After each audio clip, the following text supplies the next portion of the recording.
क्या कांग्रेस की सरकार आरएसएस की मुश्किलें बढ़ाने वाली है? खबरें ऐसी ही आ रही हैं। संकेत कर्नाटक से है। दक्षिण भारत का सबसे बड़ा और राजनीतिक रूप से महत्वपूर्ण राज्य है कर्नाटक। कर्नाटक में इस वक्त कांग्रेस की सरकार है। डीके शिव कुमार कर्नाटक के मुख्यमंत्री हैं। उनकी सरकार में मंत्री हैं प्रियांक खड़गे। प्रियांक खड़गे यह नाम इसलिए भी महत्वपूर्ण हो जाता है क्योंकि वो एक तो कर्नाटक सरकार में मंत्री हैं ही, वो कांग्रेस के राष्ट्रीय अध्यक्ष मल्लिकार्जुन खड़गे के बेटे भी हैं, यानी कि उनके राजनीतिक वारिस हैं। प्रियांक खड़गे वैचारिक रूप से बड़े प्रखर कांग्रेसी माने जाते हैं भी। मल्लिकार्जुन खड़गे के पुत्र हैं तो वैचारिक रूप से मजबूत कांग्रेसी होंगे। दरअसल आरएसएस को लेकर कई तरह के सवाल इस देश में हमेशा से लोगों के जेहन में आते रहे हैं। भारतीय जनता पार्टी की सरकार जब से बनी है देश में, उसके बाद से आरएसएस को एक महान संगठन घोषित करने का प्रयास होता आया है। इसमें कहीं कोई बुराई भी नहीं है। जिसकी सरकार होती है वो अपने लोगों को आगे बढ़ाने, महिमा मंडित करने का काम करता है। लेकिन कांग्रेस पर भी सवाल दागे जाते रहे हैं कि कांग्रेस ने भारत पर इतने दिनों तक शासन किया, अगर आरएसएस में इतनी ही बुराइयां थी तो आरएसएस को फलने फूलने का मौका कैसे मिल गया? यह सवाल कांग्रेस से लोग करते हैं, करना भी चाहिए। आज हम बात करते हैं, द प्रिंट की खबर है, उसकी एक रिपोर्ट से आज के इस वीडियो को हम आपके सामने ला रहे हैं। प्रियांक खड़गे की भी बात कर लेंगे, कर्नाटक में जो कुछ भी चल रहा है उसके बारे में भी आपको बताएंगे। आपने देखा होगा कांग्रेस ने एक विंग बनाया है अपना, रचनात्मक कांग्रेस।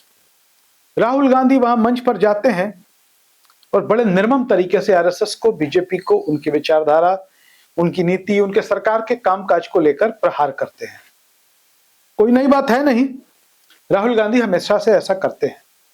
राहुल गांधी के निशाने पर बीजेपी सरकार के कामकाज तो होते ही हैं, सरकार की नीतियों पर राहुल सवाल करते ही हैं, आरएसएस के विचारधारा को भी कटघरे में खड़ा करते रहते हैं। द प्रिंट की रिपोर्ट बताती है कि कर्नाटक सरकार ने एक विधेयक का प्रस्ताव रखा है जिसके तहत गैर पंजीकृत संगठनों के सार्वजनिक जगहों के इस्तेमाल को नियंत्रित किया जाएगा। इसके तहत ऐसे संगठन जरूरी अनुमति के बिना सरकारी संपत्ति और सार्वजनिक जगहों का इस्तेमाल नहीं कर सकेंगे। अब शब्द को समझिए, गैर पंजीकृत संगठन।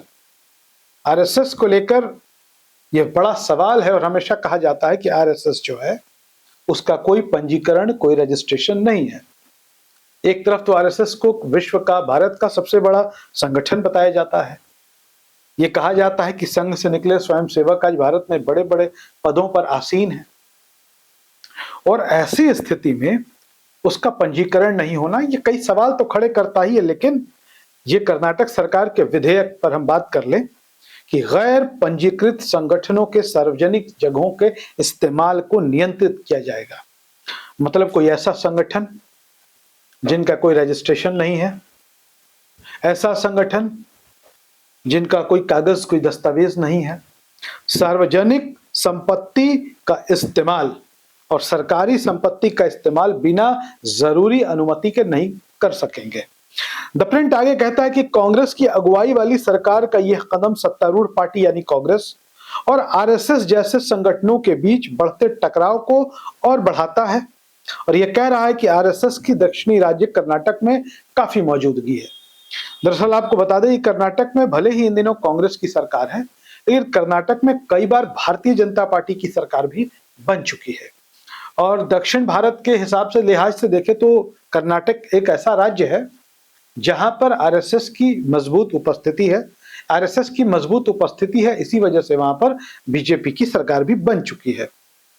कर्नाटक के होम मिनिस्टर प्रियांक खड़गे वो कहते हैं कि कैबिनेट ने कर्नाटक सरकारी परिसर और सार्वजनिक संपत्ति उपयोग विनियमन विधेयक 2026 को मंजूरी दे दी है। इसका उद्देश्य निजी लोगों, संगठनों, एसोसिएशन और सोसाइटी द्वारा सरकारी परिसरों और सार्वजनिक संपत्ति के इस्तेमाल को नियंत्रित करना और उसके लिए नियम तय करना है, ये प्रियांक खड़गे ने कहा। प्रियांक खड़गे कर्नाटक के गृह मंत्री ने अपने सोशल मीडिया पोस्ट पर लिखा कि यह जो विनियमन विधेयक जो है, सरकारी जमीन, सरकारी इमारतों, सरकारी सड़कों, खेल के मैदानों, पार्कों और दूसरी सार्वजनिक संपत्तियों की सुरक्षा, संरक्षण और जिम्मेदारी से इस्तेमाल को सुनिश्चित करने के लिए कानूनी ढांचा देता है। इसका मकसद गलत इस्तेमाल रोकना और इन संपत्तियों को जनता के फायदे और भलाई के लिए सुरक्षित रखना है। दरअसल प्रियांक खड़गे ये कहना चाह रहे हैं कि मान लीजिए किसी संगठन का रजिस्ट्रेशन नहीं है, चाहे वो आरएसएस ही क्यों ना हो, अगर वो किसी मैदान का इस्तेमाल करता है, किसी पार्क का इस्तेमाल करता है, किसी सड़क का इस्तेमाल करता है या किसी भी दूसरे सार्वजनिक संपत्तियों की, और अगर वहां कोई घटना हो जाती है, अगर वहां कुछ हो जाता है या पार्क की संपत्ति को या किसी भी सरकारी संपत्ति को अगर नुकसान पहुंचता है, जवाबदेह कौन होगा? क्योंकि आरएसएस का तो कोई पंजीकरण है ही नहीं। प्रियांक खड़गे ने दरअसल बड़े मजबूत तरीके से आरएसएस और बीजेपी के सिस्टम पर चोट कर दी है।